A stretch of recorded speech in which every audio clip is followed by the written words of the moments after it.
खबर बिहार से। बीजेपी ने नीतीश से लिया रोजगार और विकास से जुड़े मंत्रालय, बिहार के अहम मुद्दे भाजपा के जिम्मे। बिहार में विधानसभा चुनाव की समाप्ति के बाद अब सरकार का गठन हो चुका है। गठबंधन की पार्टियों के बीच मंत्रियों का भी बंटवारा भी किया जा चुका है। मंत्रियों के विभागों ने भी बता दिया है कि मुख्य मुद्दों पर बीजेपी कितनी संवेदनशील है और इसलिए ऐसे अकेलों विभाग बीजेपी के कोटे के मंत्रियों के पास है जिनमें वित्त, उद्योग जैसे विभाग शामिल है। बीजेपी बिहार के विकास में इन विभागों के जरिए महत्वपूर्ण परिवर्तन की तैयारी में है, जिससे जनहित के मुद्दों पर काम किया जा सके। एनडीए के खिलाफ ध्रुवीकरण अभियान चलाने वाले और बिहार कैबिनेट में अल्पसंख्यकों का प्रतिनिधित्व नहीं होने पर कर रहे हैं विलाप। बिहार में नीतीश कुमार सरकार के गठन के बाद मंगलवार को मंत्रियों के बीच विभागों का बंटवारा भी हो गया है। कई मंत्रियों ने अपने विभागों का दायित्व भी संभाल लिया है, लेकिन विपक्ष मंत्रिमंडल में एक भी अल्पसंख्यक को प्रतिनिधित्व नहीं मिलने पर सवाल उठ रहा है। कांग्रेस, वामपंथी और लिबरल गैंग ने विलाप करना शुरू कर दिया है कि बिहार में शायद ऐसा पहली बार हुआ है कि करीब 15% की आबादी वाले मुस्लिम तबके को मंत्रिमंडल में जगह नहीं दी गई है। आरजेडी के भाई वीरेंद्र ने जेडीयू पर साधा निशाना, बोले नीतीश भ्रष्टाचारियों के भीष्म पितामह हैं। आरजेडी के विधायक भाई वीरेंद्र ने जेडीयू कोटा से मंत्री बने मेवालाल को लेकर जेडीयू पर निशाना साधा है। भाई वीरेंद्र ने कहा है कि बिहार की जनता मैंडेट तेजस्वी यादव को दी थी, लेकिन मुख्यमंत्री नीतीश कुमार के खिलाफ में जनादेश मिला। शेखर सुमन का ट्रोल्स को करारा जवाब, बिहार चुनाव हुए खत्म, अब माफी मांगो। एक्टर सुशांत सिंह राजपूत की मौत 5 महीने से ज्यादा बीत गए हैं, लेकिन उनके जाने का दर्द अभी भी फैंस को रुलाता है। आलम यह है कि दिवाली के त्यौहार पर भी सुशांत सिंह राजपूत को ट्वीट किया गया, उनके नाम का दिया जला गया। अब एक्टर शेखर सुमन ने भी एक बार फिर से सुशांत सिंह केस पर रिएक्ट किया है। लंबे समय बाद फिर शेखर ने अपना गुस्सा जाहिर किया है। शेखर सुमन ने उन तमाम लोगों पर निशाना साधा है जिन्होंने उन पर इस केस के जरिए राजनीति करने का आरोप लगाया था। शेखर ने आरजेडी नेता तेजस्वी यादव संग हुई अपनी मुलाकात का हवाला देते हुए कई लोगों को आईना दिखाने की कोशिश की है। उन्होंने ट्वीट पर लिखा है, जब सुशांत केस के सिलसिले में मैंने तेजस्वी यादव से मुलाकात की थी तो मुझ पर राजनीति करने का आरोप लगाया था। बताया गया था कि मेरे राजनीति में बड़े सपने हैं। अब बिहार चुनाव खत्म हो चुके हैं और मुझे कोई फर्क नहीं पड़ रहा है। अब क्या वे लोग मुझसे माफी मांगेंगे? शिक्षा मंत्री की पत्नी की मौत पर गरमाई राजनीति, पूर्व आईपीएस अफसर ने उठाए सवाल। मुख्यमंत्री नीतीश कुमार को अपने मंत्रिमंडल में मेवालाल चौधरी को शामिल किए जाने पर आलोचनाओं का सामना करना पड़ रहा है। एक पूर्व वरिष्ठ आईपीएस अधिकारी ने बिहार के डीजीपी को पत्र लिखकर चौधरी की पत्नी की कथित रहस्यमय मौत की विस्तृत जांच की मांग की है। 4 दिवसीय छठ पर कल से हो गया शुरू। गया, पटना सहित महिलाओं ने गंगा नदी में पवित्र स्नान और पूजा किया। छठ के मौके पर आज से चलेंगी मेमू स्पेशल पैसेंजर ट्रेनें। बिहार में लोक आस्था के महापर्व छठ पूजा के मौके पर भीड़ को देखते हुए यात्रियों की सुविधा का ख्याल रखते हुए रेलवे ने आज से 30 नवंबर तक के लिए 2 मेमू ट्रेनें चलाने की फैसला किया है। इसके अलावा 6 जोड़ी पूजा स्पेशल ट्रेन चलाने की भी निर्णय लिया है।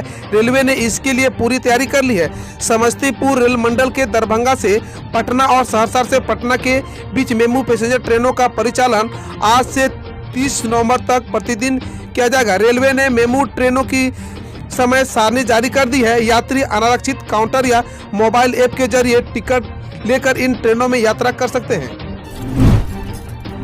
एक्शन में आए कृषि मंत्री, अधिकारियों से मिलकर अब तक के कामों का लिया जायजा। बिहार में विधानसभा चुनाव खत्म होने के बाद एनडीए की सरकार बन गई है। एनडीए के सरकार में आते ही और प्रभाव लेते ही एक्शन में बिहार की सरकार कृषि, सहकारिता और गन्ना मंत्री अमरेंद्र प्रताप सिंह एक्शन में आ गए हैं। उन्होंने ब्यूरोक्रेसी के बाद मिलकर अब तक के कामों का प्रेजेंटेशन भी देखा। कांग्रेस में अंदरूनी कलह उभरा, बिहार में हार के बाद बैठकों का सिलसिला जारी। कांग्रेस के 23 असंतुष्ट नेताओं के समूह ने बिहार के नेताओं के बाद पार्टी में चल रहे आंतरिक संकट के बीच बैठक की। एक नेता ने कहा, यह लड़ाई पार्टी के पुनरुद्धार के लिए है, न कि विद्रोह के लिए। जो लोग शारीरिक रूप से उपस्थित नहीं हो सकते हैं उनसे दूर से समस्त सपोर्ट की संपर्क किया गया था और पार्टी के बहुत आवश्यक सुधारों पर जोर दिया गया। पर बिहार के कन्नौज से है। सवारियों से भरी बस डिवाइडर से टकराकर पलटी। हादसे में बस चालक की मौके पर मौत, 4 लोग गंभीर घायल।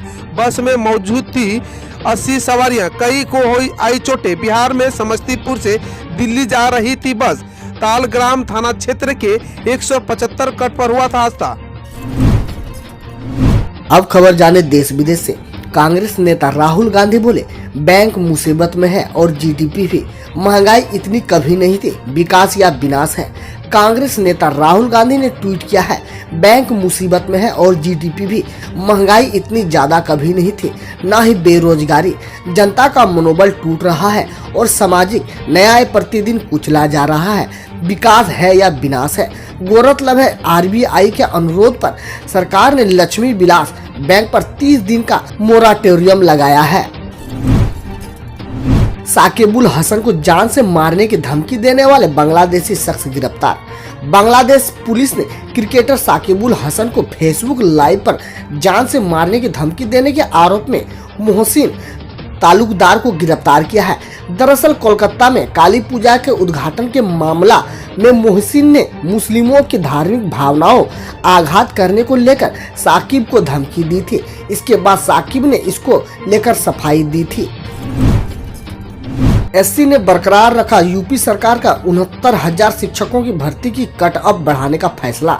सुप्रीम कोर्ट ने उत्तर प्रदेश सरकार द्वारा 69,000 सहायक शिक्षकों की भर्ती के लिए कट ऑफ नंबर बढ़ाकर सामान्य व आरक्षित श्रेणियों के लिए क्रमशः 65 व 60 करने का फैसला बरकरार रखा है। कोर्ट ने यूपी शिक्षा मंत्री संघ की अपील ठुकराते हुए राज्य सरकार को मई में घोषित परिणामों के अनुसार 37,000 शिक्षकों की भर्ती करने को कहा है।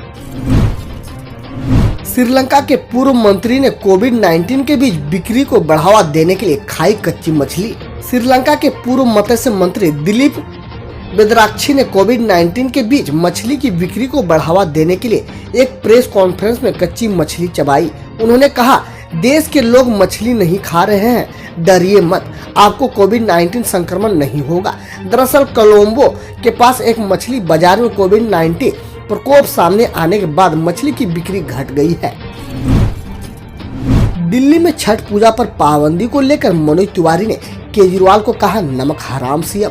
दिल्ली में सार्वजनिक छठ पूजा पर पाबंदियों को लेकर बीजेपी सांसद मनोज तिवारी ने मुख्यमंत्री अरविंद केजरीवाल के लिए नमक हराम शब्द इस्तेमाल किया है। तिवारी के कार्यपालक ने ट्वीट किया, कमाल के नमक हराम मुख्यमंत्री अरविंद केजरीवाल हैं। सोशल डिस्टेंसिंग नियमों का पालन कर आप छठ नहीं करने देंगे और गाइडलाइंस केंद्र से मांगने का झूठा ड्रामा अपने लोगों से करवाते हैं।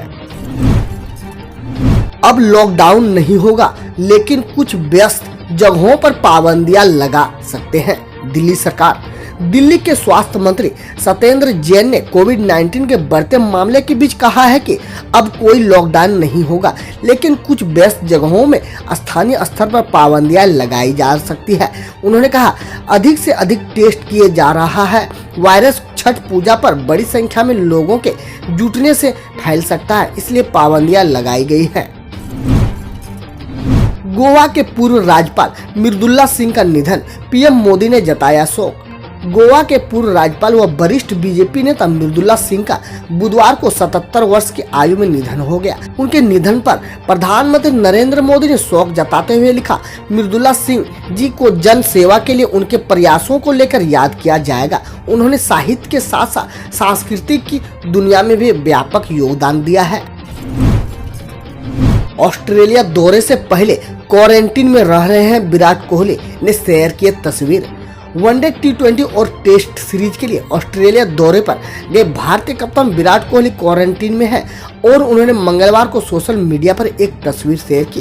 क्वारंटीन के अपने समय के बारे में बताते हुए कोहली ने लिखा, क्वारंटीन डायरीज, बिना प्रेस की हुई टी शर्ट, आरामदायक कोच और देखने के लिए एक अच्छी सीरीज। गोधन संरक्षण के लिए गो कैबिनेट का गठन करेगी एमपी सरकार, 6 विभाग होंगे शामिल। मध्य प्रदेश के मुख्यमंत्री शिवराज सिंह चौहान ने बताया है कि राज्य में गोधन संरक्षण व संवर्धन के लिए गो कैबिनेट गठित करने का निर्णय लिया गया है। उन्होंने बताया कि इसमें पशुपालन, वन, पंचायत व ग्रामीण विकास, राजस्व, गृह व किसान कल्याण विभाग शामिल होंगे और पहली बैठक 22 नवंबर को आगर मालवा के गो अभयारण्य में होगी।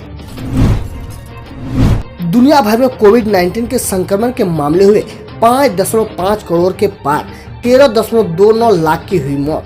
जॉन्स हॉपकिंस यूनिवर्सिटी के ट्रैकर के अनुसार दुनिया भर में मंगलवार को कोविड-19 के कुल मामलों की संख्या 5,91,74,990 दर्ज की गई। इनमें से करीब 47 मामले संयुक्त रूप से अमेरिका, भारत और ब्राजील में मिले हैं। संक्रमण से दुनिया भर में 13.29 लाख लोगों की मौत हुई है, जिसमें अमेरिका के सर्वाधिक करीब 2.5 लाख और ब्राजील के 1.66 लाख मरीज शामिल हैं। हम रोज ऐसे ही न्यूज लाते रहेंगे, तो यदि आपने अभी तक क्लीन न्यूज को सब्सक्राइब नहीं किया है तो पहले फटाफट सब्सक्राइब कर लें, साथ ही बेल आइकन को दबा दें ताकि कोई अपडेट मिस ना हो।